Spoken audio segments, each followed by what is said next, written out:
do that, and then I don't know if I can put my finger on it instantly, but I'll look. And I'll give you the preface, which is that I've always looked upon this as a backward land, or I have since early on, because everything mirrors in opposition the truth. So it looks perfectly right, and it's exactly wrong. And there's so many instances of that. And I have a friend who is a Vedic astrologer, scholar, amazing poet, and has just published his translation of the Bhagavad Gita. And from what he shares with me, it's the first translation of the Gita by someone who is fluent in both English and Sanskrit. And he wasn't looking for exact equivalence between words because there aren't any. Because Sanskrit has language to address so many other levels of human consciousness and dimensions of existence than we can possibly conceive, let alone converse about. And he told me early on, and we became friends last year, though we've never met. We were introduced through his publisher because we're both linguists looking to decolonize the language. For me, it's about a reset of the English language that we create globally. So I revealed the necessity for it and a pathway for accomplishing it that involves everybody. So he told me that Sanskrit has 52 letters. And when I heard that Sanskrit has 52 and we have 26, half of it, I thought, that's how we ran into the looking glass and got stuck. We couldn't get through into the dimension because we're dealing with untruths. And so what I wrote, that will be a blog shortly, probably finish it today or tomorrow, but I've written about these things for decades, and always trying to say it in a way that more people can hear it, because we are literally swimming in a sea of words. We are fish in a sea of words, and we have the illusion that we can see through our words to reality, but we can't. We see to this mirror world. And so what I wrote this morning is, what if you grew up and everything around you was a lie, not alive? The concrete jungle is how it's been described in the past, and that is both literally true, in that some people grow up and never see the natural world, and it's also metaphorically alive, because it's all about what is concrete and not the energy from which what appears concrete emanates, because we now know that nothing is concrete. Everything is empty space, and our power of consciousness creates what Einstein called a very persistent illusion. But it's no more concrete than our dreams, which we usually mistake for reality. So we're making the same mistake. And there's the word life stream and life's dream. And the truth is told to us in nursery rhymes. Merrily, merrily, merrily, merrily, life is but a dream, so row gently. But the one thing you're not told about that is that it's true. And that we are collectively conjuring an illusion that is based on language, or that is implanted through ordinary words that we use every day and the symbols that compose them. And we have spoken of symbols as the language of the unconscious, but we've been unconscious to the significance in the most prevalent set of symbols on the planet, which is our alphabet. So, oh, there's a wonderful quote I have. I didn't know what I'd done with it. So grateful I found it. Well, it'll take me a moment now to, okay, to find it. Shoot, as I said. Anyway, sorting through all this, so let me find this wonderful quote. From Jonathan Swift, a British writer. I've got to close my email. Sorry, it's pinging in my ears. So Jonathan Swift said that the universe was formed by a fortuitous concourse of atoms. I will no more believe than that the accidental jumbling of the alphabet would fall into a most ingenious treatise of philosophy.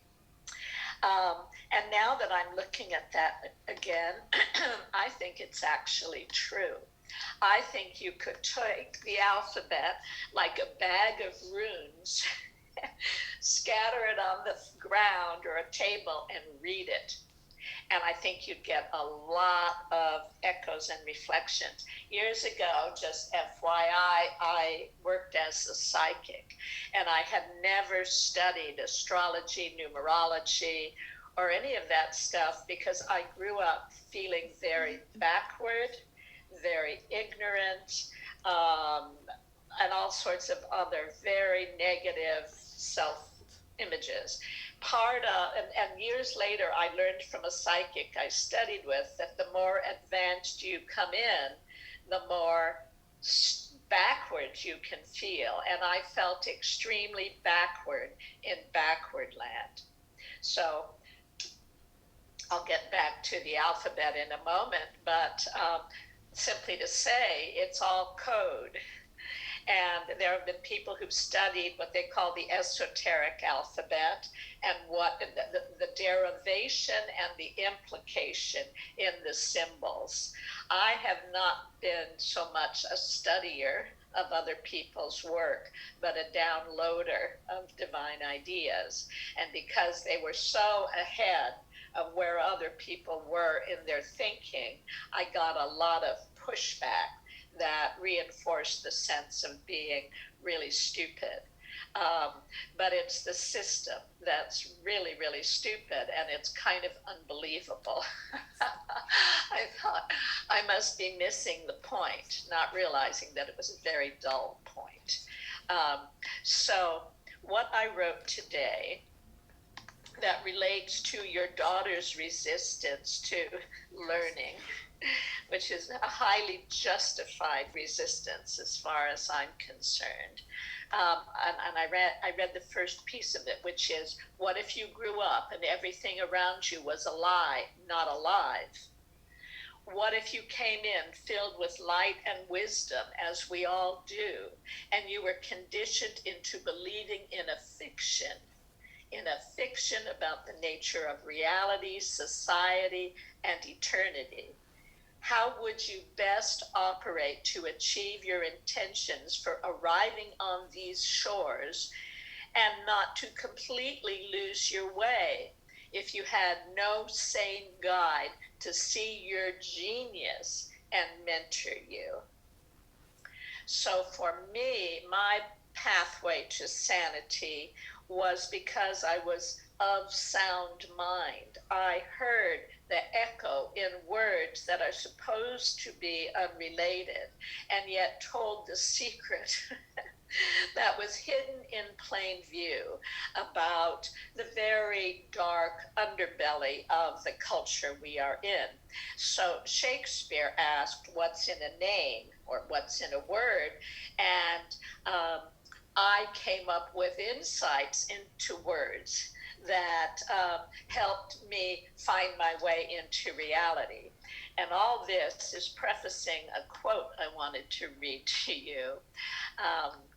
David, in particular, in response to your daughter's resistance to learning to read. And by the way, you will find on my website, and maybe Desiree, if you can find it, it is a blog I wrote. It's short, and it's called Is Western Civilization Dyslexic? So you will see that indeed it is, and that your daughter's resistance to learning to read, I think dyslexia comes from the mind's resistance to the backward spin that English puts on the mind.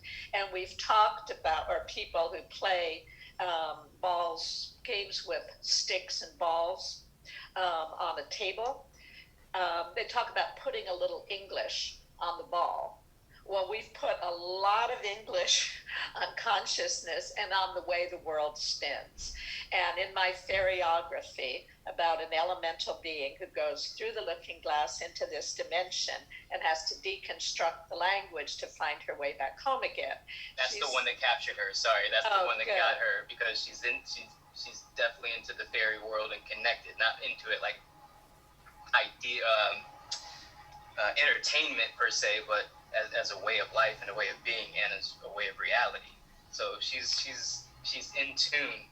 So this is why it's all perfect time. So I'll let you continue. Oh, well, everyone, please feel free to interrupt. My intention, once again, was to create an evergreen recording by sticking to the playbook. But I looked through it. You've got information in it. I don't really need to repeat it, but I will cover some of the same subjects. And I do intend to upgrade the playbook, but I have so many projects I want to complete. So we'll see when Spirit says, okay, time for this. So David, in terms of the fairy world, I have felt like a human being from the plant family for many, many years. I don't feel of animal origin, and I'm not from this dimension of existence, though none of us are really. This is our collective holodeck, I guess. But my fairy says I was born in upside down town to the king and queen of backward land. I spoke a foreign language which they had to twist to understand. The king was sowing sorrow and the queen was reaping grief. I held my dreams but lost my way, confused beyond belief. So I have questioned what I call adult onset fairy identity. I don't know at what point I felt like a fairy, but I am. Then I realized, like as a child, I thought Elemento was a single letter of the alphabet. And when I grew, well, did any of you feel that way? Any Elemento people? Yeah, okay. So then I realized as I don't want to say adult because it means an idiot. I don't want to say a grown-up because it sounds like I'm in pain and suffering. Maybe adept? Adept, yes. When I became an adept, thank you. Adept at living in this world of illusion in a conditioned body-mind instrument or robot suit. So one for me, elevates adeptness over time. So what I realized is that Elemento is a letter of the alphabet. It's actually a word. It's elemental. I am an elemental. I feel like an embodied elemental of the English language, or here to help humans harmonize speech. Not that I'm not human or am better than anybody. I can match you for stories of failings, personal failings, but in any case, I just have been attuned to this wavelength. And playing with words in the way that I do lightens hearts and enlightens spirits. So when I saw that elemental was a single word, I had to ask, well, what is elemental about P? And I looked in a book called Mystical Keys of the English Language. I think that's the title, and the author, Robert Hofstein, one F as in Frank. I saw that P represented the mouth. And somewhere I saw that, maybe in his book or elsewhere, that Krishna's mother, when he incarnated humanly, he opened his mouth as a child, and she saw the whole universe in his mouth. So I thought, well, that's what's elemental about the mouth. And we all have the word in our mouth, and the word is the source of the world. That was one of the first alphabet realizations I had, where I took the word as a teenager, I wrote it on a pad of paper, then I added the L, and I saw, oh my gosh, the word just became the world. And the Bible, I learned later that it isn't just Genesis said it all began with the word. Other cultures, both indigenous and yes, thank you, Michael. Yes, it is.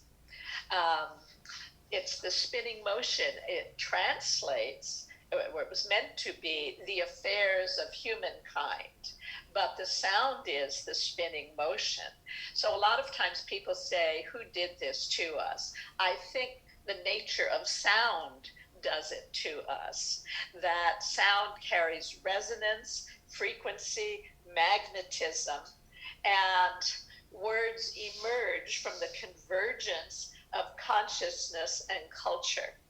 So you have words that echo and reflect the culture, and words that reflect the wisdom that is innate to us all. So, so elemental P, the mouth is elemental. I just shared on another podcast yesterday something I did. I was writing about the muses, and I think there's 9 muses in Greek mythology that are overlighting spirits for a particular art form. So there's Calliope, and I believe she's over music, Terpsichore over dance, and I thought we need a goddess overlighting the alphabet. And so I wrote a stanza to begin a poem that will be about that, and I'll just share it for fun. And it goes, my name is Elemenope. I'm the mythic muse of the alphabet. I know you all have heard of me. You invoke my name with your ABCs, though we've not yet met formally. So that'll go on from there. It's just, I'm taking some time off to focus on completing projects. I have a mound of wonderful projects. I'm ready to get them out in the world, and I pray for enough time left so that I can leave them behind me in complete form, and they can work their transformational magic in the world and make sure people don't go to sleep.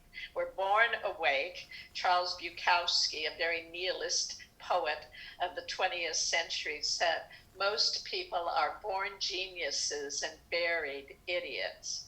And it's the process of education. I mean, it's just, there's so much to share. But all of this, I was leading to a quote about backward land for you. Let me see if I can find it, because it's much better spoken directly. Yeah, I found this in the preface to a book I read years ago, a wonderful novel called The Way of Weird, W-Y-R-D, Tales of an Anglo-Saxon Sorcerer by Brian Bates, I believe his name is. And this quote was in the edition that I had, and it is by Alan Wolfe. Both it was a fiction novel, but based on source facts about Anglo-Saxon shamanism.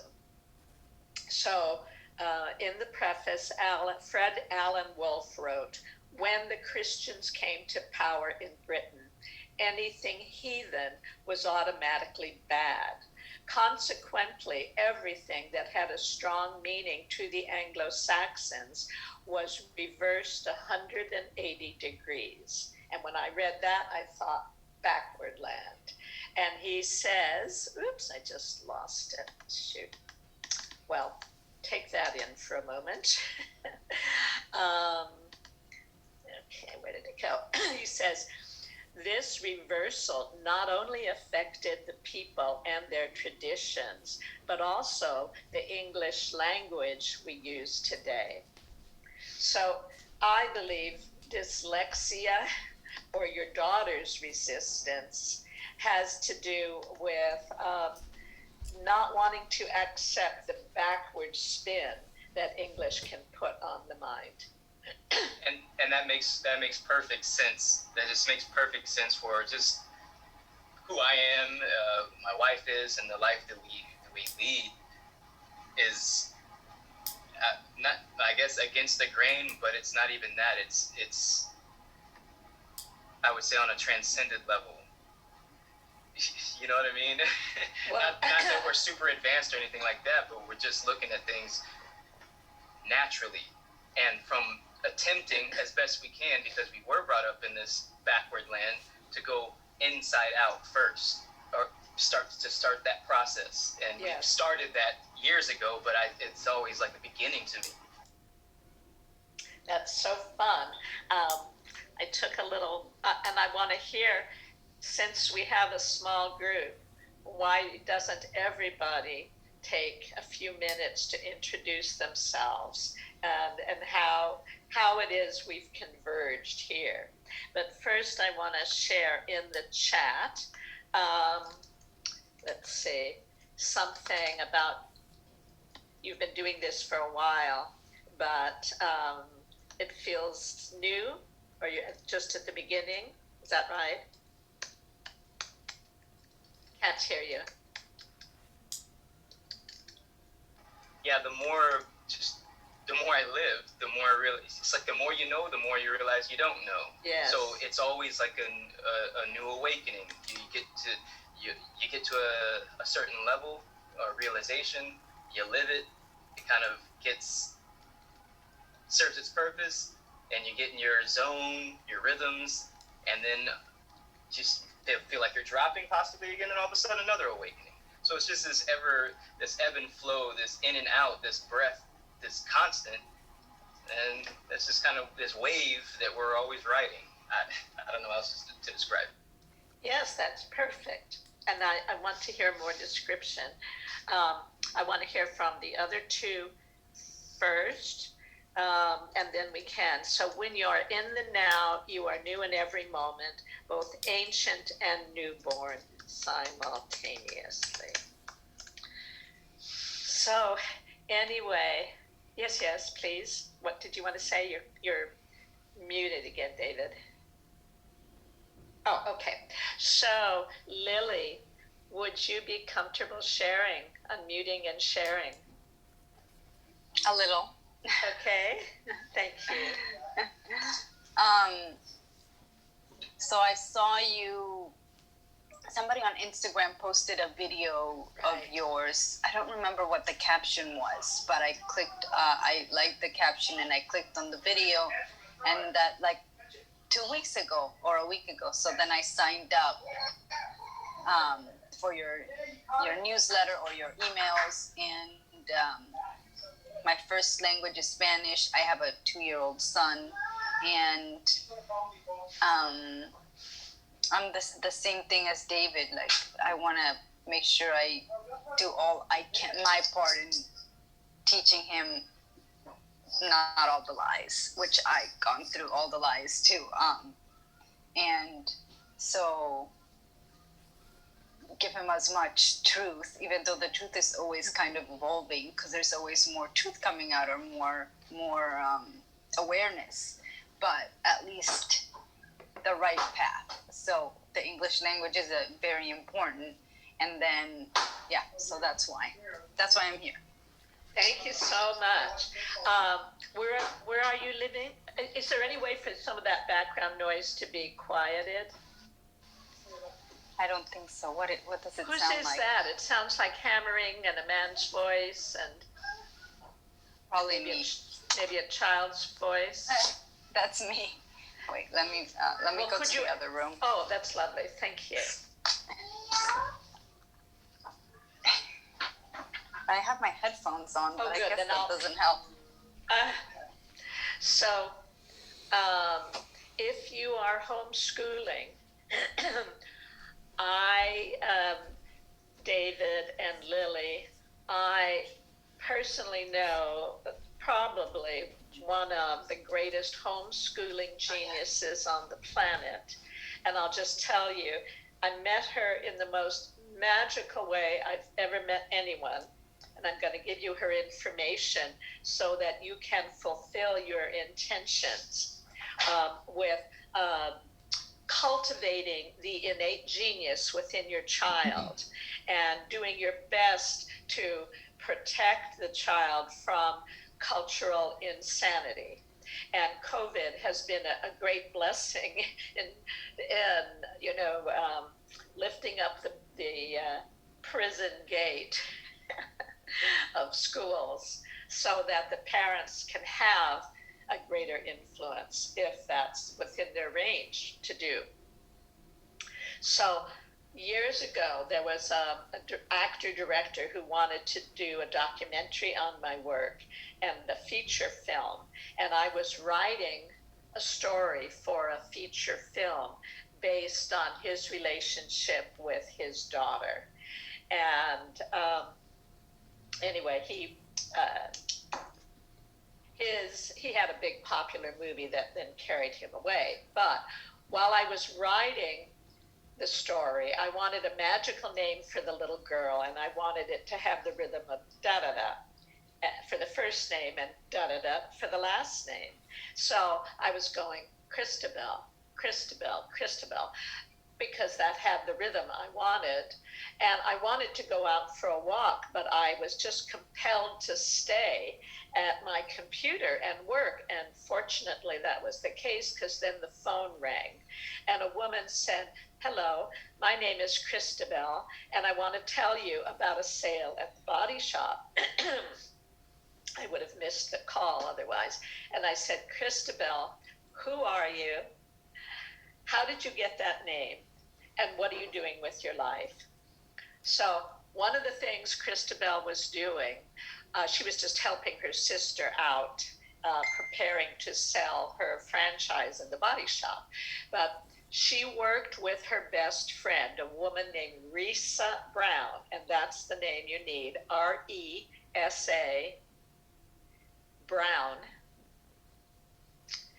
and who's a homeschooling genius. So Risa, Christabel, and I all met for lunch on Pacific Coast Highway in Malibu.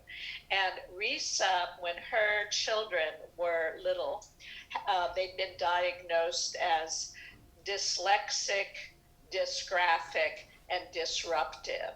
And the schools wanted to fill them up with drugs. And Risa said, "Never mind, I'll educate them myself." And she was already credentialed to educate from preschool to, I'm sure, graduate school. So she and her cousin started a school in a factory, a plumbing factory.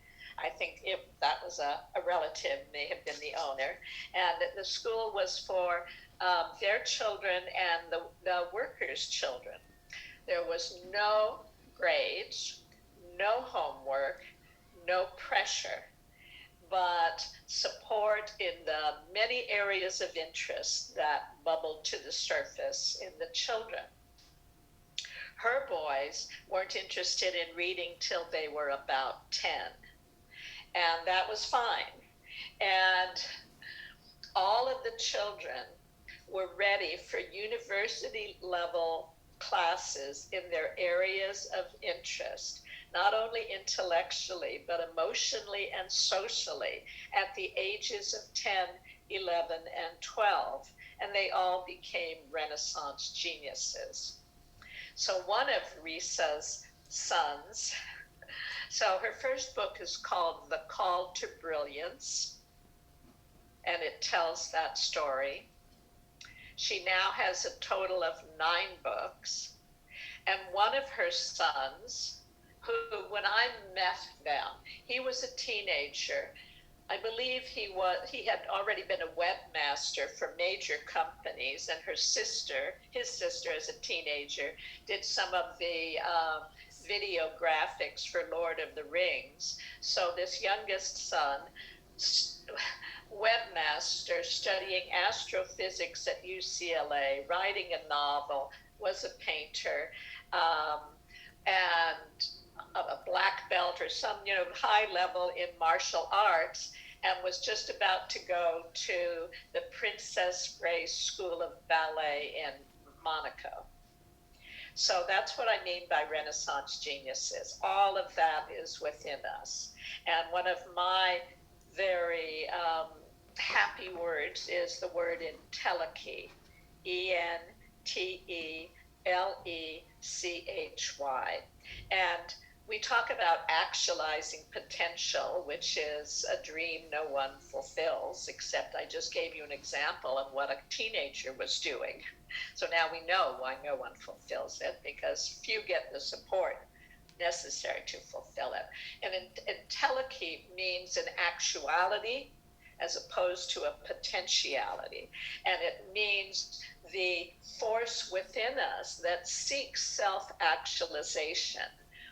That force has been referred to as the daimon, I guess by the Greeks, Daimon. That's the inner genius. But it's also morphed in this culture into the demon. So, I mean, that's part of the craziness. So Risa Brown's youngest son started a publishing company and sat down with his mother and said, how do you do it? How do you recognize the brilliance? How do you fan the flame into the passion, whatever? So you now will get the full course, I believe, in, I think it's passionorientededucation.com.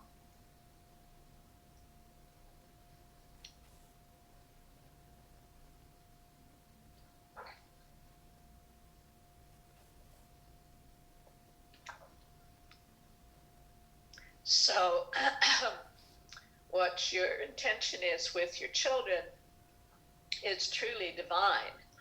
And let's see where you'd like to go from here. Would you like to share more about yourself, Lily, and about your orientation that you're using to support your child's unfoldment?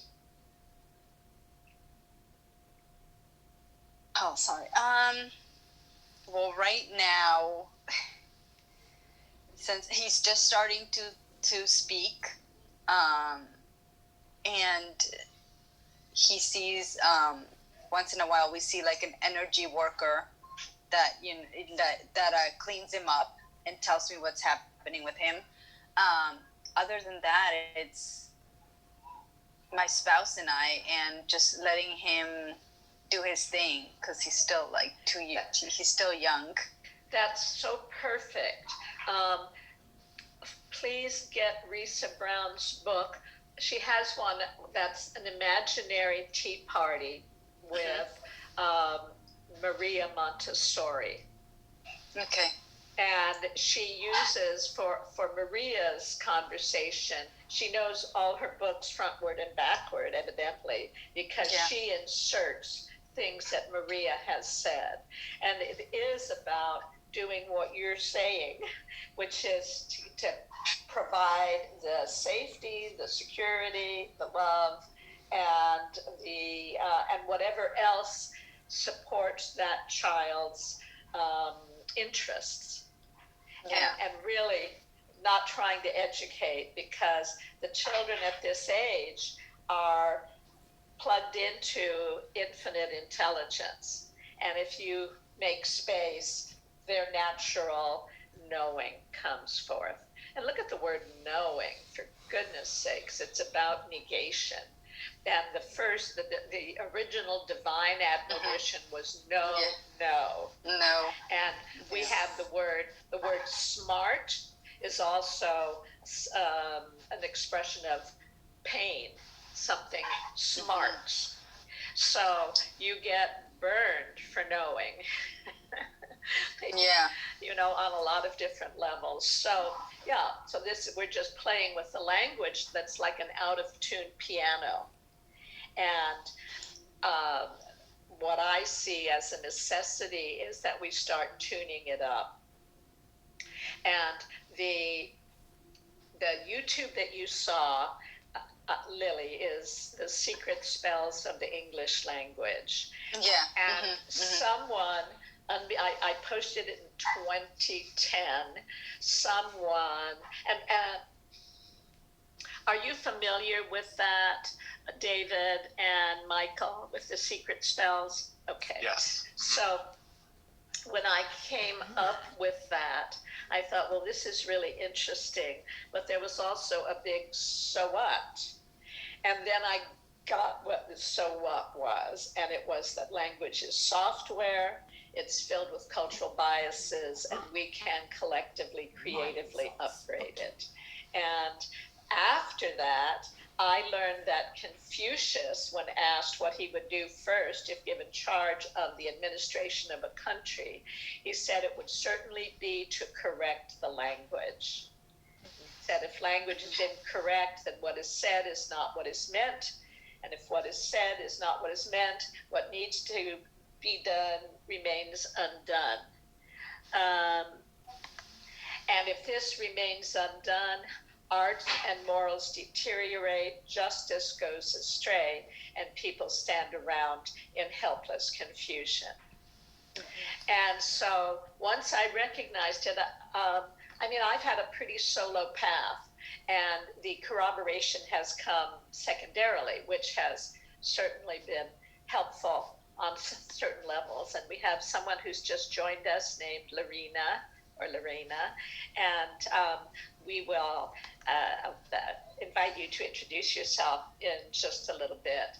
So anyway, you're so on the right path, Lily, with what you're doing with your child, and Risa Brown's work will put you over the top so that your child remains the genius that he was born. And Risa also consults, and let me give you her email. And if you will mention that you in the subject line put referred by Laurel Erica, then she will most likely see it. And because I throw out so many emails, as I'm sure you guys do as well. So let me see. I'm going to give you, I don't remember which is a preferred email.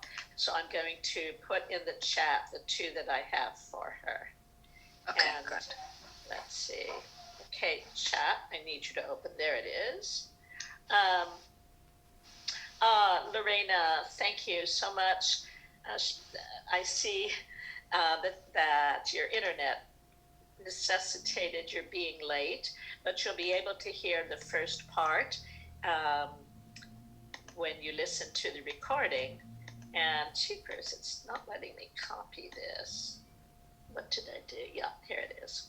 And anyway, we've only really just begun. Okay, there's Risa's contact info. So I want to hear from you, Michael, and more about you, David, but I'd like to invite Lorena in to the conversation. If you're still there, Lorena. If so, please unmute yourself. Or maybe she got bounced off, I don't know. All right, no response, so hopefully she'll come right back. Michael, would you tell us something about yourself? Sure. Well, I became very fascinated by your work over the last week. I'm a hypnotist, a neurolinguistic programming practitioner and coach, and we're also work in education, and so it's really all coming together. Even just this morning, I was visiting my niece and nephew, 3.5 and 1.5, and just using verse to keep. I had them both where I needed them the whole time, having fun. When they usually don't get along, they're running around just by speaking in verse and just kind of sending them off with my words, and then it was just so fun. And so when I was training to be a hypnotist, my teacher would read to us a lot of his own looking glass poetry, and so he kind of cued us to understand the hypnotic power of words, and I mean, using words in hypnosis to elicit even a full-on psychedelic trip with no drugs was something we practiced, which is fun. Yeah, seeing colors. Yeah. I love that. That's absolutely great. So I'm just really excited to play, and I've already taken 3 pages of notes, half of what you said, half of what other people said, half of what popped into my mind. So I'm just really thrilled to be here and looking forward to see where it takes us. Well, thank you so much. And I'm finding new things all the time. I define an epiphany as a sudden recognition of the obvious. Things that have been right before our eyes and ears all this time. However, we've been deaf to our definition. We haven't been of sound mind, so things can be right in front of us. And the Bible talks about, the handwriting's on the wall. Well, the handwriting's all over the language. And you just have to, open your ears, open your eyes, and there it is. And it's full of surprise, and it's all hypnosis. It's trance, and I talk about the slogans of slogans and how they just capture the mind. And a friend of mine, I don't know if he said it or I said it, but one of us said it. We don't have ideas. Ideas have us. And I've expanded on that to say that we are their arms, their legs, and their mouths. And people speak ill-formed ideas and the slogans of slogans to create, they're not conversations, they're verbal collisions. And they're usually ugly. And have you all seen the work of Masaru Emoto? Water? Yeah. Yes. Have you as well, Lily? No. As long as, it's quiet, everyone can have their, in the background, we can all have our microphones on. So, in any case, Masaru Emoto took photographs of pre-tested bottles of distilled water. They already knew what the crystalline configuration would be when frozen. And then proved that even written words, depending on their content, influence what is formed. So when we realize that water is the mater, and these are mirror words, of matter, water is the mater of matter. Everything comes from water. Our body is predominantly water. The planet is predominantly water. The word creates the world. So as we speak, we are putting energy out into we are reverberating the water within us and the people around us. And when people are ugly in their speaking, like I've seen some, I want to ask you, Michael, about your rhymes that were so hypnotic to the children. And I want to mention that I was watching someone recommended some spontaneous rhymers I think they were to me. And so I watched on YouTube, but they were like insulting each other. You know, what's the good of being clever with rhyme if you're putting ugliness out into the world? I mean, you're rotting your own body as demonstrated by speaking to a seed and insulting it and it rots, for goodness sakes. Or trash talking means you've got garbage in your mouth. It's like ugly. And we all love beauty, which reminds me, I could just go all over the place, but I saw a photograph in the news feed of an actor, some celebrity, and a woman beside him, but I wasn't sure if she was a woman or a blow up sex doll. And I had to enlarge the picture to see that this was a human being who had so altered herself surgically because she was so hungry for love and because we worship beauty. But it's so funny. I live in Portland where it's so beautiful, and the names of the streets are ugly in so many cases. Bangy Road, Killingsworth. Why is beauty limited to what the eye can perceive? Anyway, Michael, I just wanted to say that the first time I had hypnotherapy, I went to see a hypnotherapist whose given name was Merlin. And I knew it was going to take a magician at that point because my brain was so scrambled from my early experiences. So I wanted him to teach me self-hypnosis so I could unscramble my brain and get out of depression. And what I remember from that session was he said to me, "You are experiencing deep rest as part of the hypnotic induction." And I said, "There's that word." And he said, "What word?" And I said, "Depressed." And I realized my mind, some part of my mind must have believed that it's sort of like with skating, you know, roller skates. I had to stop in a wall against a wall. So it's like maybe needing to stop against that depression in order to get deep rest was the misdirection that my mind took from that word.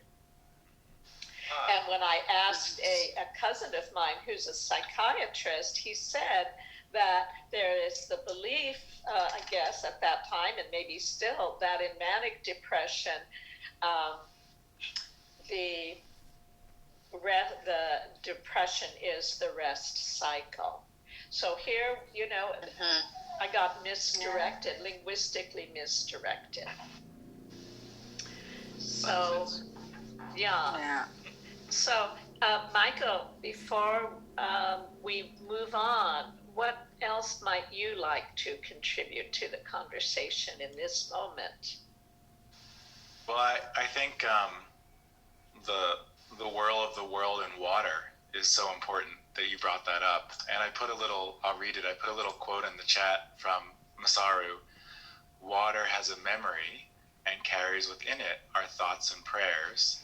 As you yourself are water," which we all know that, right? We're mostly water. "No matter where you are, your prayers will be carried to the rest of the world." As we enter into the age of Aquarius on like 2 weeks from now. Well, isn't it funny that Aquarius is about water and yet it's an air sign? So I guess, and I remember, maybe it was Samuel Johnson. It's the fourth phase of water, which is water crystalline moving between vapor.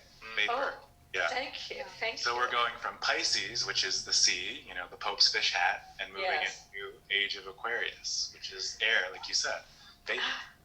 Yeah, that's so funny that you talked about the Pope's fish hat. I hadn't noticed it as that, but I think I might go into my room and quickly look for some funny pictures I want to show you that relates to that. But so the age of Aquarius and water. Let me see me roll back the conversation.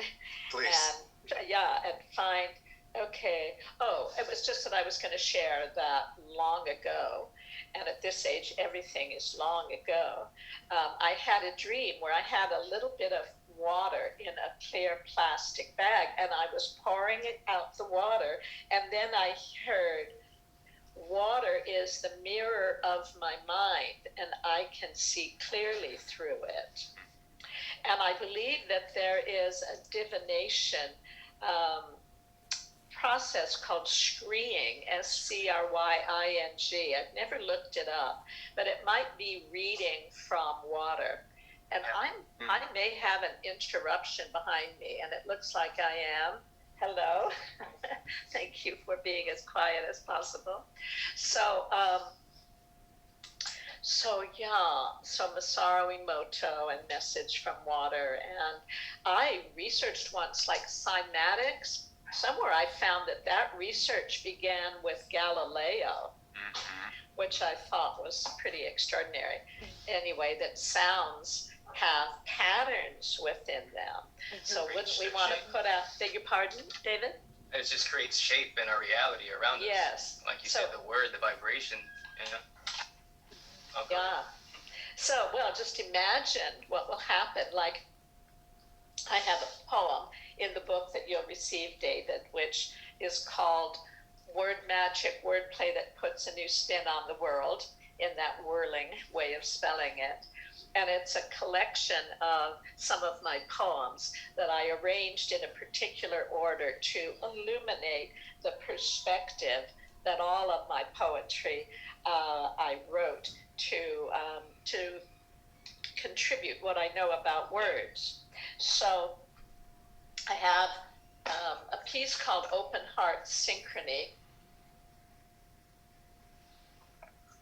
And it's a vision of what will happen. Well, I'll just give you a couple stanzas, and it starts, because it's all about the shapes we put out in the world, the beauty. I think of how exquisite it will be when we endeavor together to create an enchanting living language of supernatural poetry that scintillates so sensually that everything around us begins to vibrate sympathetically.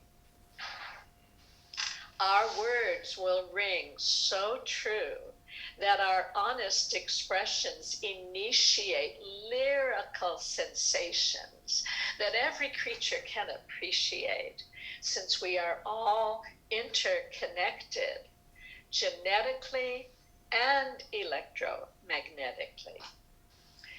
So just as bird songs, cricket choirs, and other natural voices evoke a wholesome rhythm and nourishing harmonic for the planet, our gentle elemental language, every time it is spoke, will resonate symphonically on earth and all upon it.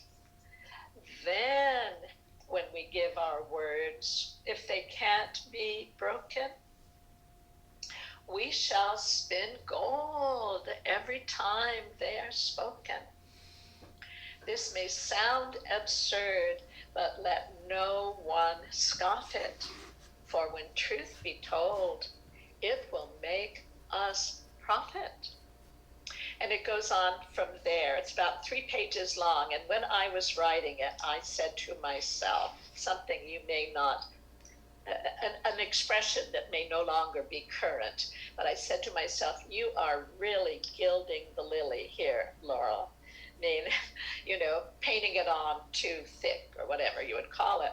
But years later, I met Whitley Strieber, whose name you might know if you were interested in the extraterrestrial community, because he's an early experiencer and has written a lot on it. His website is unknowncountry.com. Brilliant man. And he and his wife And I met them walking in my old neighborhood in Santa Monica, and we became friends. And they gave me a book by William Henry, who is a friend of theirs. And the book, he's a historian and mythologist. And they gave me a copy of his book, The Language of the Birds. And when I read William Henry's book, I learned that my most far out, ornate vision of possibilities for what happens when we tune up the instrument of the English language so that it can convey a higher frequency of consciousness in our communications and inspire a greater frequency of kindness in our interactions, that my most far out vision is part of ancient mythology. And I didn't make up any of this stuff, I just remembered it. And not too long ago, I found the word anamnesis in the dictionary. A-N-A-M-N-E-S-I-S. A-N-A-M-N-E-S-I-S. And of course, it depends on where you look it up, the quote definition you'll find. But what I found was that it means like the soul's remembrance of what it knew from a prior life. And you'll never guess what it's come to mean today. A patient's medical history. What's the word again? It's A-N-A-M. A-N like Nancy, A-N-A-M like mother, and then N-E-S-I-S, anamnesis. I mean, it's so funny what they do to words. And someone who has been part of my writing workshop, he was reading some Orwell, I guess 1984, and he was reading about one of the characters who's a civil servant, and his job is taking words out of the dictionary so people can't talk about certain things. And the next day, he listened to the Tinfoil Hat podcast with Sam Tripoli, and I was being interviewed, and he heard me say, we need to invent new language. We need to add words because the vocabulary has been so diminished, plus important words have been lost. It's just amazing. Like one of my favorites, one of my favorite words is omnificent. O-M-N-I-F-I-C-E-N-T.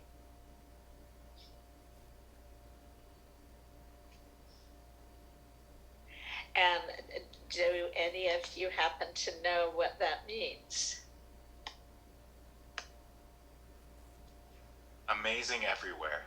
That's my guess. Oh, well, that's really lovely. That's a good guess. So I've never met anyone who knew the word. Most people know omnipresent, which is present everywhere, omniscient, all-knowing, and omnipotent, thank you, someone from the other room, all-powerful. So these are all words about the infinite, a power far greater than ours. The word that has to do with the power we all possess is unknown to everybody that I've ever met, and it is omnificent, and it means possessing full creative power. So let me now see if I can find this wonderful Sanskrit chant. Let's see, darn, what? My computer has shrunk them. Wow, I'll have to probably do a little follow-up to you and look for it then. But it's an affirmation in Sanskrit. And what my friend Jeffrey Armstrong, at jeffreyarmstrong.com, a man you will definitely want, whose work you will want to know. This is the Vedic scholar, astrologer, poet, and recent translator of the Bhagavad Gita, with whom I became friends last year. So, as you know, English has gone through so many permutations. It's in constant motion. Definitions are being changed. Words are being lost and forgotten. New words are being added. And, oh gosh, everything stirs so many things. Okay, so make a note. I just wrote a blog, I don't know, yesterday. I don't know whether Desiree has posted it yet, but I was writing about the word of the day that was on dictionary.com, and it's infodemic, and it's a word somebody invented in 2003, a doctor, to describe all the misleading information, or not information, BS. He wrote it during the SARS epidemic. Boy, that's interesting. Epidemic and academic. Wow, jeepers. An epidemic of stupidity is, that's scary. An epidemic of bad ideas coming from the academic sphere. I guess we've been under that already. Yeah. Well, and do you all know about Mind Valley and Vishen Lakhiani? Yes. Okay, so I only watched a little piece of it. He's talking about the end of college, because he's replacing it with something so much better. The ideas out today in universities are so outdated. Yeah. People come in and see doctors and know more than they do. I mean, it's just nutty. So, where were we? Epidemic, Mind Valley. So, I was writing about infodemic, of all this misleading information, and I was doing, I put that in the blog, but the occurrence was on Instagram. I was responding to somebody's comment. I started writing the word surprising, or typing it one finger at a time, and what came out, and I must have sort of reversed the letters or something, because the autocorrect was giving me an alternative for surprising, and it was super infection, one word. Yeah, that's what I did. I thought I must have made this up. I must have hallucinated it, but it's actually what happened. And when I looked and when I go write super infection as one word in my Word program, the spell checker throws it out, not a word. But I looked it up on Google, and it is a word. And I define it in this blog on infodemic. And it's a super infection is the infection you get after using antibiotics. Yeah, pretty scary stuff. So I would like you, David, to share more about yourself. I just want to add something which I just love, because your daughter resonates with the elemental kingdom. And this is, I'm wondering if I can find the book. Yes, I bet I can. 1 second, I'll be right back.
Let's see, are we waiting for Michael?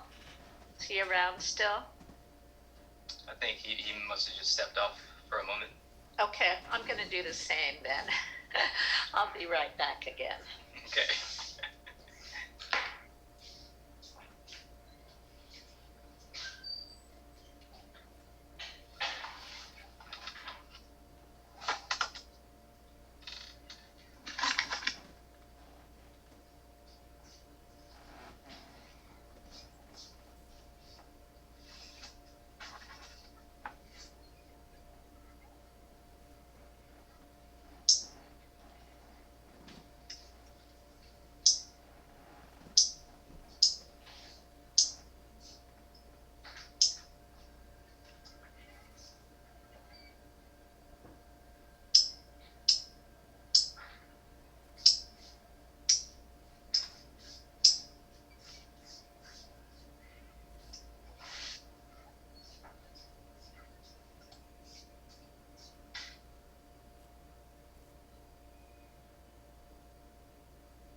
Okay, thank you. So I was able to find a couple of things. One is, as I shared with you, I've had what I call adult onset fairy identity. And I thought, believe me, I thought it pretty foolish. Then I read in Jeffrey Armstrong's book. His publisher gave me a copy of this book, and it's fantastic. Thank you. You're welcome. Did everyone get that who wishes to? Okay, so on page 80, because I have felt like an exile from the nature kingdom, here to help humans harmonize their speech with natural energies, with Mother Nature. And I mean, that sounds crazy to me too, and yet it's been a compelling sense of what's so for me. And then I read in beloved Jeffrey's book, he writes, in the face of apparently unstoppable destruction, how brave can we be? The Vedas also describe the avatar of devas who take birth as humans. For example, a deva, which are the elemental beings that oversee different departments of nature, a deva might be born into a human family to lead humans in a time of crisis. Almost all indigenous cultures have stories about extraordinary beings being born into their tribes, being who inspired them to new levels of peace and cooperation with Mother Earth. Those great people probably were avatars of a deva, divinely sent by the All-Mother. So evidently there's a father nature too. I mean, it's just such a beautiful philosophy. And what I was saying, well, it's more than philosophy. It's a description of reality. And it's the story. Yes, what I was going to say is that English has morphed over time, lost words, gained new ones, and just such a debasement of the culture at this point. People don't know how, anyway, I've already gone there. But Sanskrit, Jeffrey tells me, I believe it's 5,000 years old. And it's the same language now that it was back then. He says, because it's like mathematics. It's unchanging principles. So when you're using a Sanskrit mantra, then you're using the direct address of the energy you were seeking to connect with. So Lily, I certainly hope you're raising your son bilingually, and I assume that you are. Definitely going to be a priority. Right now, he's more. It's. I need to figure it out how, but definitely he's gonna know Spanish and English for sure. Good. Yeah. Good. There's no way he's not going to. Yeah. That's so wonderful. It's such an advantage. So that's excellent. So, thank you. So, David, if you would be so kind to tell us a bit more of yourself and who you are, what you're up to, because from the little you shared, I am very intrigued. Okay. Well, let's see. So I guess who I am, the main thing about me is my background is, well, okay, I've been a gymnast most of my life, I'll say. But before that, I was always very physically active. My dad is to this day a martial artist. He's a student of the arts. He's what I would consider and what you would consider a Renaissance man of sorts. I grew up around him. He could sing, dance, paint, sculpt, write, express supernatural, which are just natural ideas and philosophies, concepts, things like that. I've been exposed to a lot of that stuff growing up. Then I got into gymnastics, ended up going to university, having some success with that. Then after university, I joined the circus. So I toured with Cirque du Soleil for a long time. Wow. All the way up until more or less essentially the pandemic hit. And I got, sent back to the States. I was touring Europe. So, yeah, that's in a very small nutshell, me. Well, thank you for sharing that, and that's an amazing history. And you said pandemic. I want to ask more about it, about what you just shared. But there's a fellow named Paul Chek, Chek. Yeah. You know Yeah. Paul? Yeah, familiar with him. So he did an interview with Nikki Willis, who did the pandemic movie. So you'll find that on YouTube, and Paul's, his podcast. Yeah. And I have a podcast conversation in January 26th with Paul. Coming up? Oh. He found the secrets. Oh, thank you. He found the secret spells too. Yeah, the woman who posted that on originally on the Facebook page of Collective Evolution. Boy, it's amazing how things will spread these days, huh? Yeah. Well, which brings up another thing: the idea of everyone, the epitome of, and I like to say, oh, pity me, of internet success is to go viral. So so many people affirmed going viral, and the world went viral. So my little tune-up of that is going spiral, and in an upward trajectory. So David, in terms of what you are, tell us again about the age of your children and what you're endeavoring, and are you homeschooling? Okay, so I have 3 daughters, age 5. She'll actually be 6 in a few weeks on the 23rd. Her name is Aya Ma'at, actually. Spell that. Would you spell the name? Her name is Aya Ma'at, E-A, middle name M-A-A-T. As in the, What does that mean? So Aya was from my research, and who knows if I'm exactly correct, but from what I gathered was Aya was the ancient Babylonian goddess of water. That's what I thought. And Ma'at is the ancient Egyptian, which, again, these terminologies are just actually Kemet. That's the universal principle of wisdom, justice, and ultimately balance. It's the weigher of souls, I believe. So she's a heavy spirit.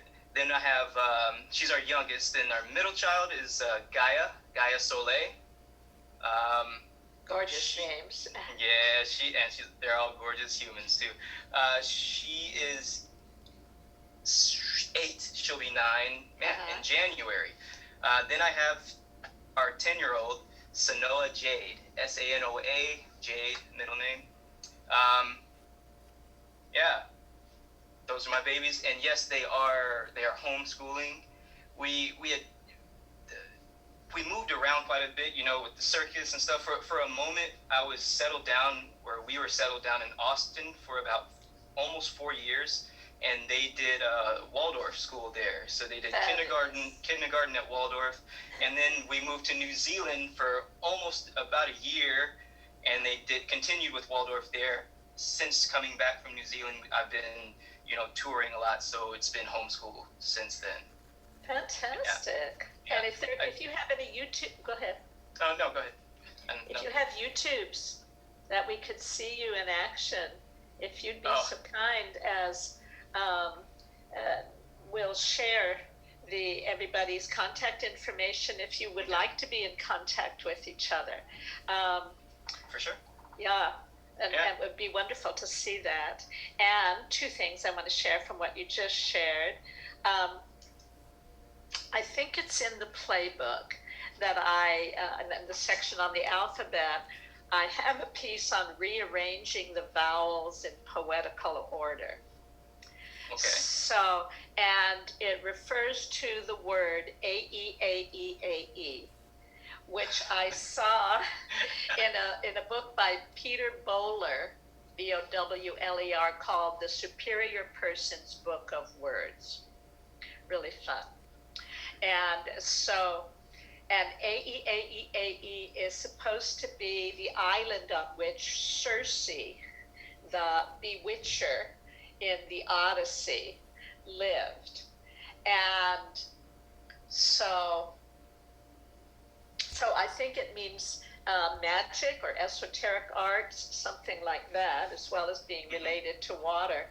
And so my little piece is about how putting AE, a small unit of magic, in front of IOU creates perpetual indebtedness of one to the other, which is spiritually true and literally corrupting. But if you put AE in front of OUI, which is in French for we, meaning yes, but it's also us collectively. It's, me is just sort of an upside down we. Then you have the I that is we, the AYE. Anyway, you'll see it. It's it all comes together.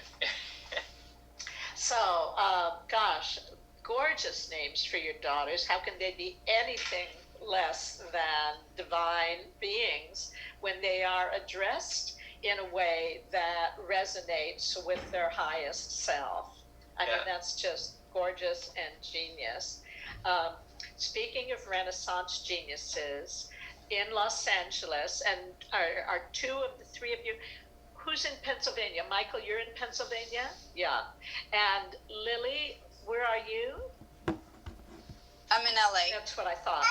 And you're in LA as well, David, is that right? No, I'm in Vermont. Oh, okay. So, I'm way other coast.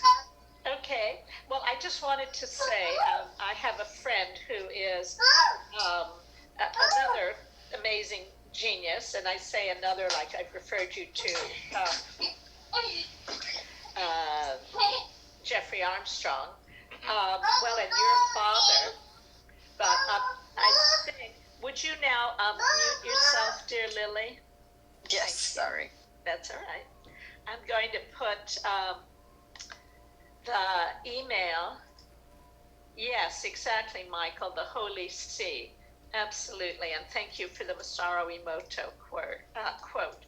So here is my friend Lee McCloskey, who lives in Malibu. And pre-COVID, they had events at their home several times a week. He's a Juilliard-trained actor and schooled in alchemy, in philosophy, an extraordinary artist. It's all visual philosophy, totally spontaneous. Also a speaker. You'll find lots of YouTubes with Lee. I mean, really beautiful stuff. So when I went to get the book, um, Jeffrey Armstrong's book, I was able to find the pictures I was looking for David. Was it you, or was it, maybe it was Michael, who talked about the Pope's fish hat? That was Yes. you, Michael, right? Mm-hmm. Yeah. So in my feriography, I have several chapters on YouTube. Most of it I don't. And it needs completing. But I haven't done chapter 2 because it needs visual aids. So if any of you know an animator or someone skilled in motion graphics who I could work with, that would be wonderful. So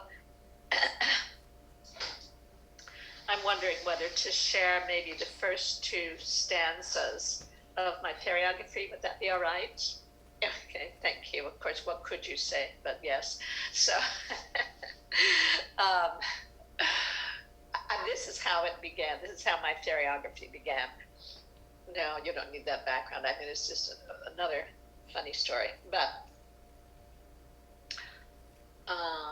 well, I'll give you the preamble, and it goes, do you know that I flutter with butterflies?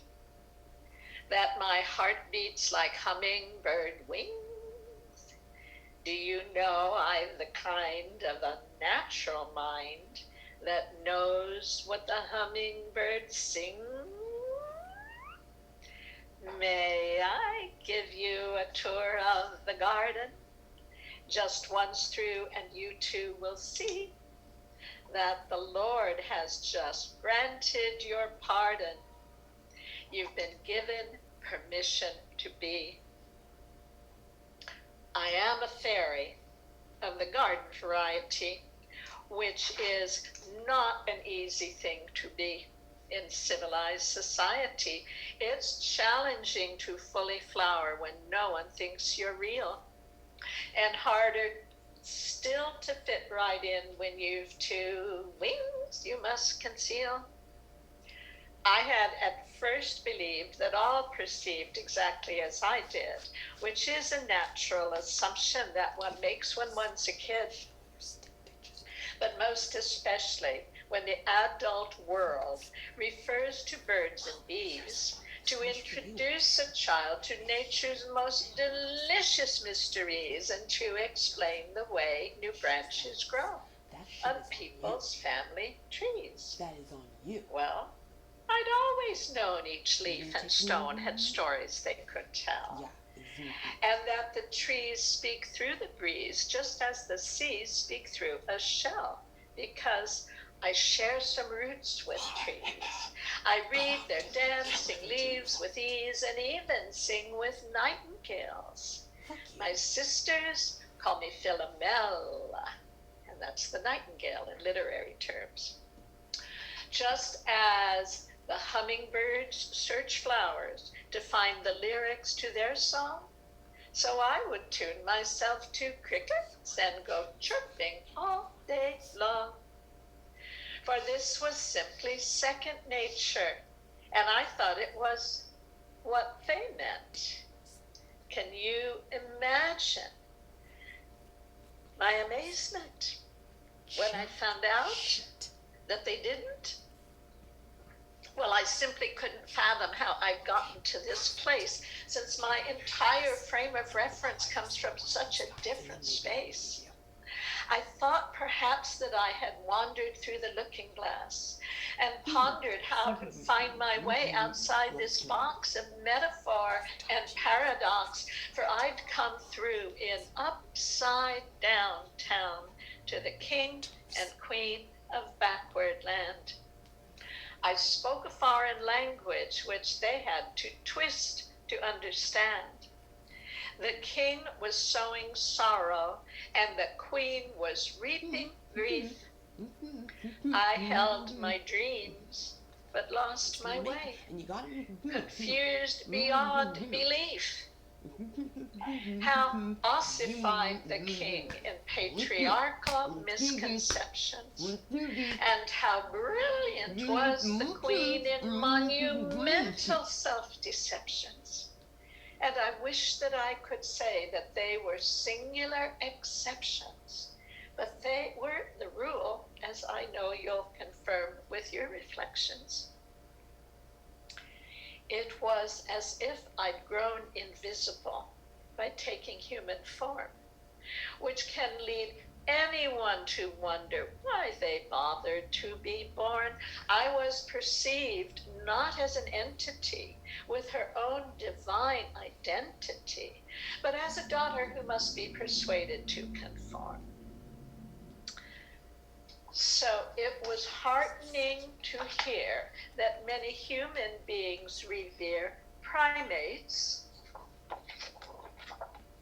and I think a primate is the highest officiating clergy. It was heartening to hear that most human beings revere primates plus cardinals, and you'll notice the similarity in the hats. And lamas as their wisdom teachers here. And I believed reincarnation meant that babies came from flowers, which made great sense to me, since nurseries are where they spend their freshest hours. I most especially thought that colored children came in all the rainbow's tones, which made great, but was let down again to learn their skin was simply darker than my own. There was no end to my confusion, disappointment, and conclusion that this world is all illusion, held together through collusion, so that rather than inclusion, I would seek peace through seclusion. So that's the first page and a half of a very extensive fairyography. And what I did in seclusion was keep my pain at bay by playing with words. And I got to tunnel through the English language and made some fun discoveries. And I don't know at what point I learned that what I thought I was making up was actually for real, but how nice that is. So That's beautiful. Beautiful. thank you. And you know, beautiful, right? Thank You know you. what that word is. Have you heard? Beautiful. Yeah. So that's what we're all here to do, is be beautiful.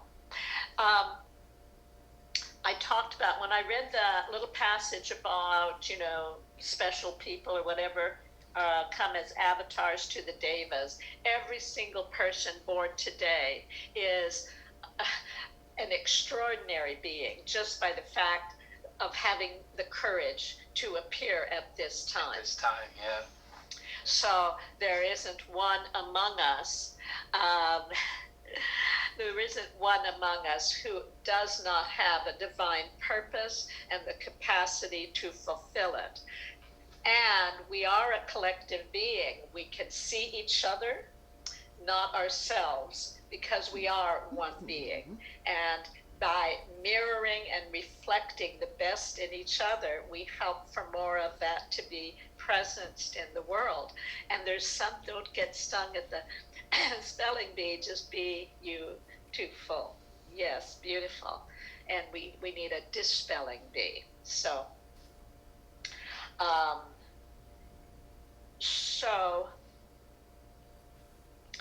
divine ideas, if you haven't seen my YouTube called Speaking Beauty, I think you might like that. But yes, the courage to be here at this time, a divine mission. There was another little piece in it, but in any case, it will come forth. So I've said quite enough. Lily, is your hand raised? No. David, pardon me, Michael, you talked about your nursery rhymes with your nieces. Were these spontaneous, or some you've memorized. Would you tell us more about that? Sure. Well, I was using it as a way to. So I have a niece who's 1.5 and a nephew who's 3.5. So I'm trying to play with them together, get them to play along. Samuel at this is at a stage, he's my nephew, 3.5, where he'll go to his mom and say, "Uncle Michael doesn't want Miriam here. Will you take her?" Oh my goodness! He loves the attention. What so a I was smart kid! Oh, he's brilliant. I'm getting him an encyclopedia of insects for Christmas because that's what he does. He reads encyclopedias. And then when we're having meals together, I have to say, "That's so interesting. Take a bite. That's so interesting. Take a bite." Oh, beautiful. But I was using rhymes to just take the thing Samuel was saying and use a rhyme to connect it to kind of where I wanted to guide him. Oh my gosh. And when I did that, he would just go wherever we needed things to go, and he would just turn into that little cute, kid instead of he's just at that age where he's just literally he's whirling around the room, just blah, blah, blah, blah, blah. And it's wonderful. But I use the rhymes to kind of bring him back. And it was just, and then he would riff off of what I said. There would be something that was, exactly where we needed to go. So I was just kind of using the rhyming and verse as a way to, it's a behavior technique and a way to just have fun. It's absolutely brilliant. And then our day was just emergent. We would sit and read. We would go play. We would read. We'd look out the window for 20 minutes and things like that. So, oh my gosh. And the two of them did it together. And it was lovely. Miriam, awesome. The little 1.5 and the old 1.5-year-old, I started to watch her because I'll soothe Samuel sometimes, just rub his back or her.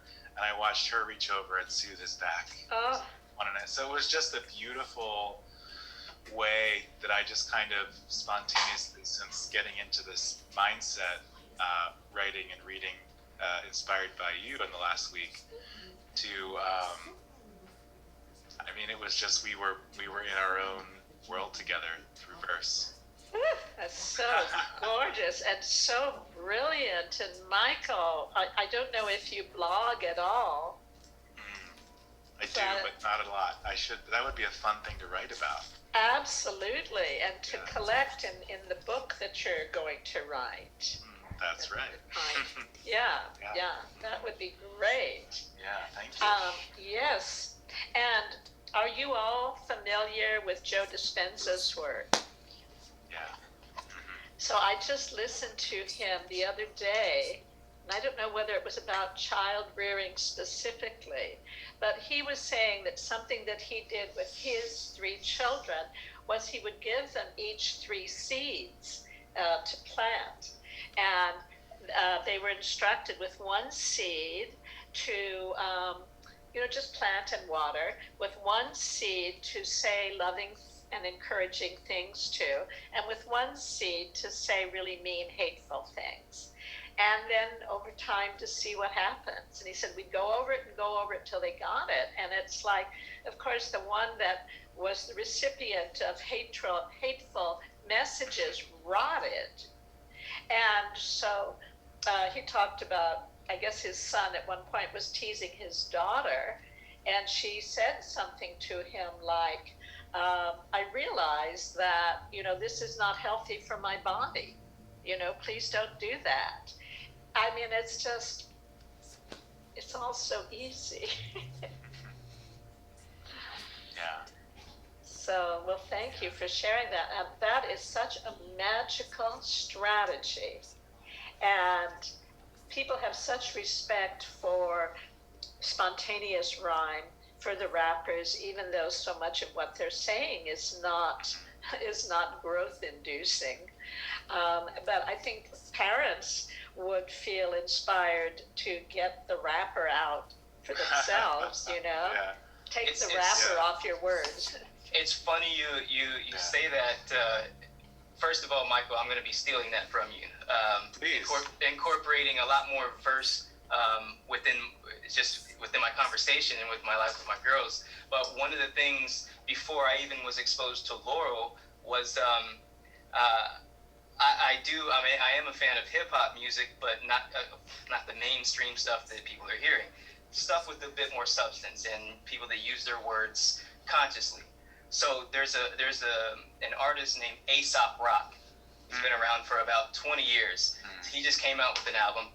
Regardless, there's a wonderful song on there called Dog at the Door, and it's only about a minute and a half song, and it's very simple. And very clever because the song is about him expressing his the fear you get when the dog starts barking at the door in the middle of a cold night, and the things that go on in your head, like what could that be? Is it somebody with an axe? Is it just a squirrel? Or who, and it's just a very simple, playful song. So anyways, I started teaching the girls that. I'm like, since you girls don't care to read, but you do like rhymes and you love music and songs, we're gonna learn some rapping songs because of course appropriate to a child, but they've taken to it like with no hesitation, and every day they keep rehearsing this song, and it's just funny how and these girls, you understand the power of their names and of them themselves. They're pretty strong individuals, so it can be a lot to tame and to manage, but I'm just finding really through these words and especially through rhyming and rhythmic words and the use of them, timing is everything, man. It really does organize the space. No matter what it is, people, you by yourself, it organizes the space. So thank you for sharing that. Yeah. I can't wait to come back next week, and we'll probably have forgotten about it because we've discovered 10 other ways to. Yeah. I do that all the time now. As life would have it, right? Right. It'll be great. Well, that's wonderful, and I hope you're not trying to tame the girls, but simply to. Yeah, that's why I was like, not the proper word I want to use, but it's just a matter of, that's why I say organize the space, because we need That's a beautiful way to put it. Work together, cooperate. Yeah, these are goddesses. These are powerful goddesses rising up like a flame from the earth. Oh yeah, and I feel it, and that's what was part of the intention behind their names. It's like they're not ordinary. They didn't feel ordinary to me, and I mean, I didn't feel ordinary growing up, and I'm always on the outskirts of things and the weirdo in the group. But either way, yeah, I definitely sense their energy, and that's why I feel like I'm just here to support that. And by supporting, I have to support myself, so I can be a support to them. So I just love the dynamic involved of having them being in their lives and them being in mine, and even you guys here. It's just nice how things connect. Oh, it's gorgeous. Yeah. Thank you. So, Dog at the Door, would you tell us the spelling of the artist? Was it AESOP? Yeah, AESOP space ROCK. Okay. Aesop Rock. Yeah, and do you know who Aesop is? I know he wrote a few fables. Yeah, gosh, I would have to look him up too. And this artist is actually, he's known for essentially one of the most prolific rappers of our time. He's written his songs.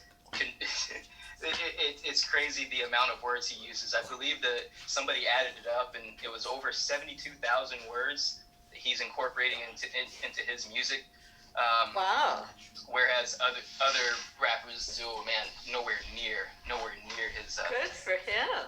Yeah. So, and his knowledge of the esoteric realm is pretty vast as well, and he incorporates a lot of that terminology in there, and so it's cool. You learn stuff, you laugh, and you're just on a journey when you're listening to him. You got to decipher. He speaks in metaphor, and yeah, so. Wow, wonderful to know about him. Definitely will look him up. Thank you. And that's the way to do it, and I can just see your girls doing that. In their own way, yeah. Yeah, well, I mean, over time. Oh, for sure. Being able to wind their knowledge into verse. To weave it, yeah. Big time. Yeah. So we have about 15 minutes. Lily, would you like to share more or ask questions, anything that would feel good to you. I'm good for this. I'm good for now. Okay. Next session. All right, thank you. Thank you. Absolutely. And Michael, how about you? I'm already thinking about making a video of a hypno-psychedelics wordplay video that people can try at home. So maybe you guys can be my test group. Absolutely. I'm in. Hypno-psychedelic. Say it again. Hypno-psychedelic. Hypno-psychedelics. My teacher who I study with in New York, Melissa Tiers, Tiers, she's created this training for hypnotists about how to use language and hypnotic suggestion to help people either revivify or elicit a sort of psychedelic kind of state just by the mind and hypnosis. So I kind of have some ideas now about how I could kind of iterate off of that, what I learned there with kind of what we're doing. So Oh, that's wonderful. Excellent. Stay tuned, I'll share. Yes, please do. And Lily and David, if please, whatever you're inspired to share, what occurs to you as a result of our conversation, or maybe as a result of just your open heart and mind, whatever comes to you that you might want to share, everybody is interested. And if you don't wish to share anything, that's okay too. And there's a lot in the playbook to play with, so we can do that. I mean, you can do that in the interim. And I'm just wondering what else to share with you now, if anyone has a question or a wondering or whatever. I'm happy. Since we're sharing information and you're dropping names and things, I've been, I guess, studying with, being mentored-ish by this. There's a guy named Seven Bomar. I don't know if you guys have heard of him. I've heard the name, but I've never looked at his work. How do you spell it, the first name? Seven, Sevan. Uh-huh. Bomar, Bomar. Uh-huh. And I guess a lot of his introductions has been a spiritual savant. So he breaks down the language. He breaks down the reality. He gives the algorithm to existence and things like that. Well, those are amazing big words. Can you do anything concrete that will help us know what you're talking about? Well, I was just sharing how he describes what he helps. So, okay. Well, just one thing is that he was recently describing how language itself, not just the English language, but language itself, was derived from the stars, and our ancestors were observing the stars and the interactions, the play that was going on, the story that was playing out, and relating it to what's happening. They're just simply observing, okay, that's going on in the cosmos, and this is what's happening in our realm. And over time, and as they're passing the stories down, they start seeing essentially the direct relation, the direct connection of the stars and us. And I can't even. Okay. I can't iterate everything. Anyway. But I can't even iterate it the way he does. I was just simply sharing him and his whole platform. If anyone's interested in just diving into all things esoteric and explained, I would say in layman's terms, which is important because people need to really understand what's going on with love and around it. Is it Astral Quest on Instagram? Yeah, Astral Quest is Instagram. SecretEnergy.com is the main website, and you'll get tons of stuff in there. YouTube, tons of information. Mm-hmm. Lectures that'll keep you busy for forever. So anyways, great. I just wanted to share that, in case you guys are interested in that, and it does tie into the linguistics and the things that we're discussing right now. All is That's self, all is one. wonderful. Thank you. And I'm putting, I found on Nova, it was recently on Nova on PBS.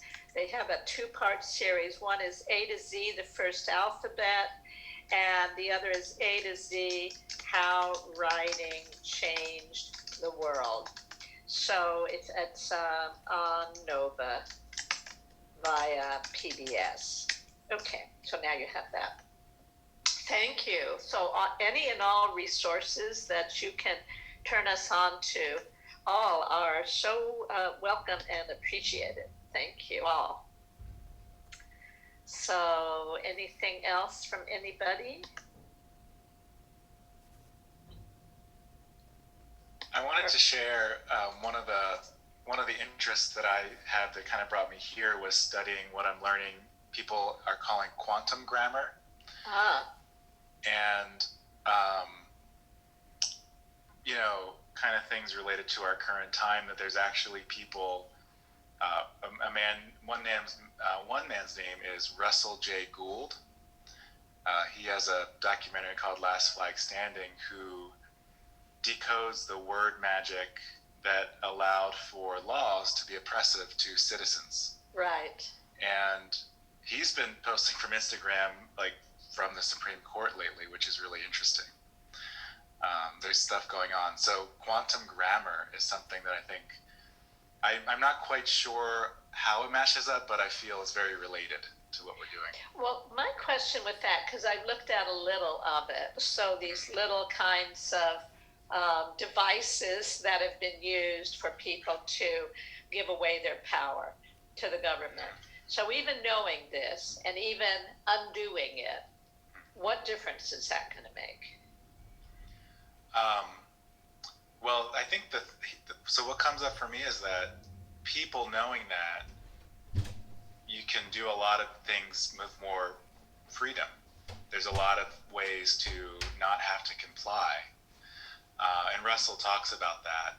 But I think what he's doing, or he seems to be doing, is beginning to create pathways for people to very easily begin to interface only with the government on their own terms. You'd have to know the law quite well, I would think. You would have to know the law quite well. And so he and a lot of people working with him are putting out free contracts, free documents, free how-tos. In like template form? Yeah. It's pretty... Yeah, it's got to be. You got to cover everything there. Yeah. That's cool, though. Yeah, I would recommend, if it interests someone, just watch Russell J. Gould, one of his videos, just to, it's like, 5 minutes of him talking is about 2 hours of content. The way that's like seven Boma. So good. I'm gonna pick up on that. Let me find the channel and I'll put it in the chat. But I feel very strongly that what's going on with Russell J. Gould is not going to be something that, it's going to be something that becomes mainstream. Yeah. That would be great. Fingers crossed. All right, yeah. Okay, let's see. Thank you so much. So, just write that down.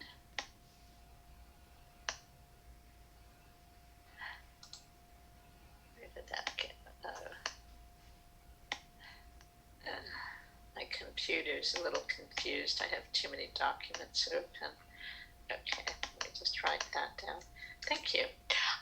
Okay, well, in the last 7 minutes, is there anything anyone would like to say or know or do to feel complete?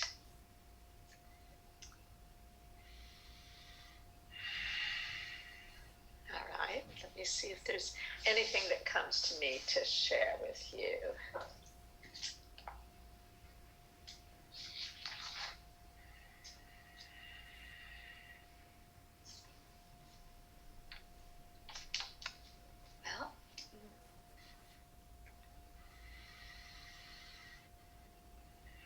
Well, what I would recommend is twofold.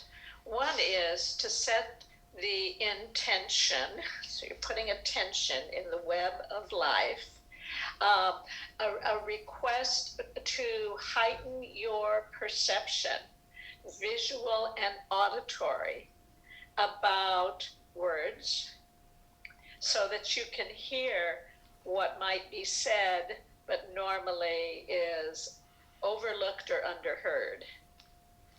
And see if you can bring something new when we next meet next Thursday. If you have something you can share and introduce. And if it's kind of an obscure connection, share that with us. See if, I mean, do some writing, because I've done a lot of writing. I've taken an obscure word that has fascinated me, and I've started writing about it, and it takes me on a whole ride. And I have a piece called A Walk in the Woods that does that. I had no idea when I wrote it where it would take me 3 pages later. And I think you can find it. Let me see. Where I'm going to do Google search as I talk and see if we can do it. But so do that. Let the word, a word that you discover that may be obscure, A Walk in the Woods, Laurel Erica. Let it take you on a journey, and share with us. And if you have, yep, there it is. It's on Patreon. I'm going to go there and find the link. So it begins with saying, I am a nemophilist and a phyllocolist, and you probably are as well. And I'll put here's the chat. And so there's that. So that's an example of playing with words and letting them take you on a journey of discovery. And if you should happen to come upon a word you'd never seen before, like I was listening, have you all watched The Queen's Gambit on Netflix? I've heard. Oh, it's excellent. Yeah, it's really, really good. And I learned a word on it. It's about 7.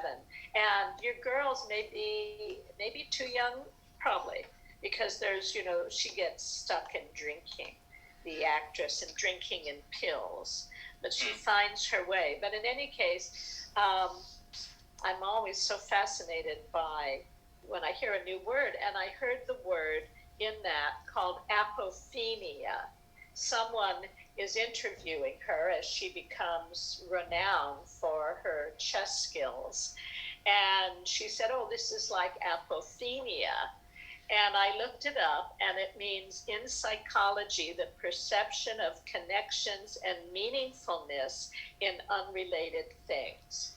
So that's where word magic came, and that's what I'm recommending for you, is become apopheniacs and look for connections.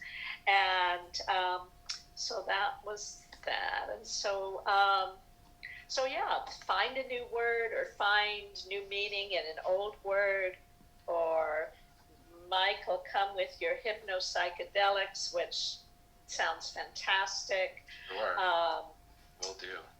And Lily, years ago I heard that there's like 2, maybe 3 or 4 words for love in English and 96 in Sanskrit. And I haven't yet checked that out with Jeffrey Armstrong, but I will do so. But in any case, when my grandson, about a year older than yours, maybe less, I said to him, Zephyr, when I tell you that I love your painting, it's very different from when I say I love you. And he sighed, a sigh of relief. He really got it. Wow. So that's another area where the language is limited.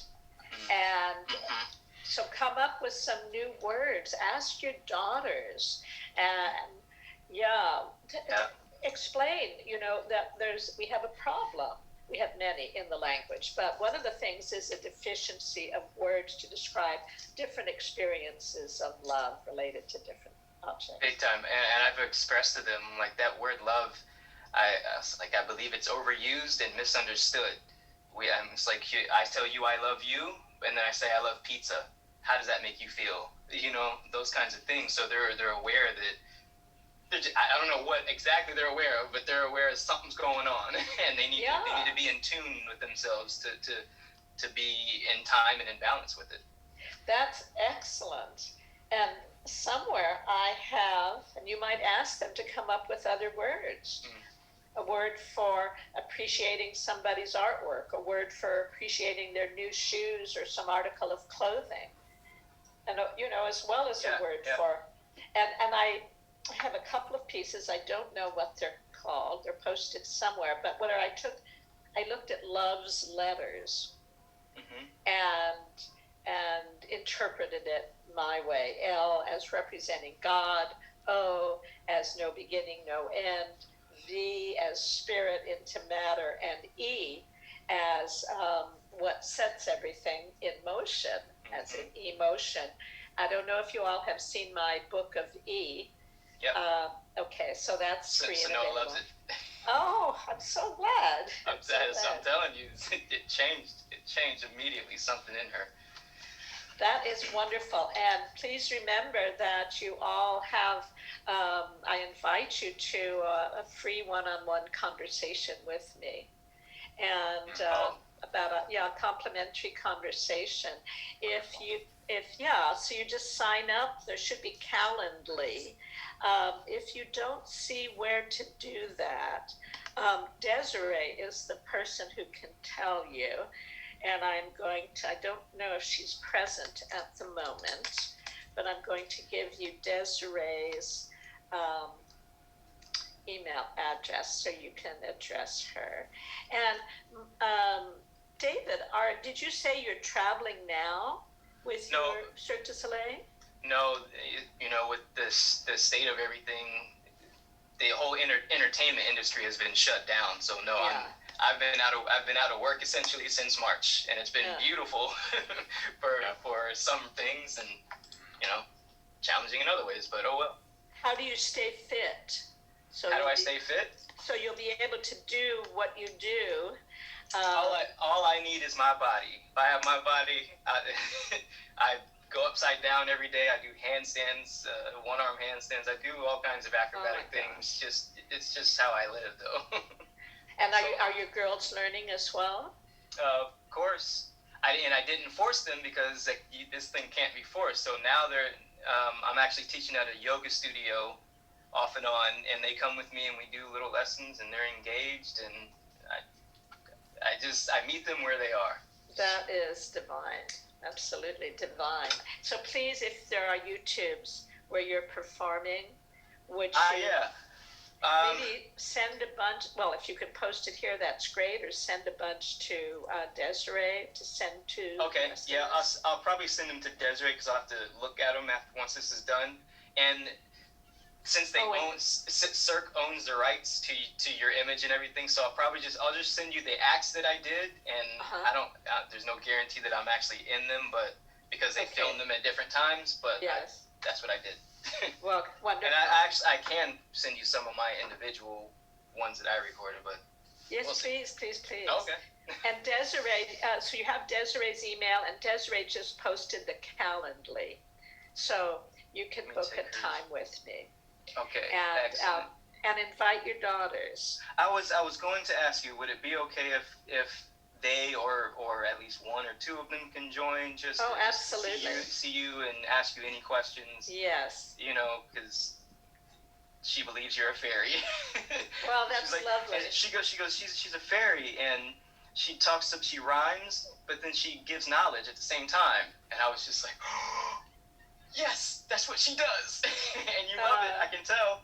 And this was Sanoa who said that? Sanoa, yes. How gorgeous. That is beautiful.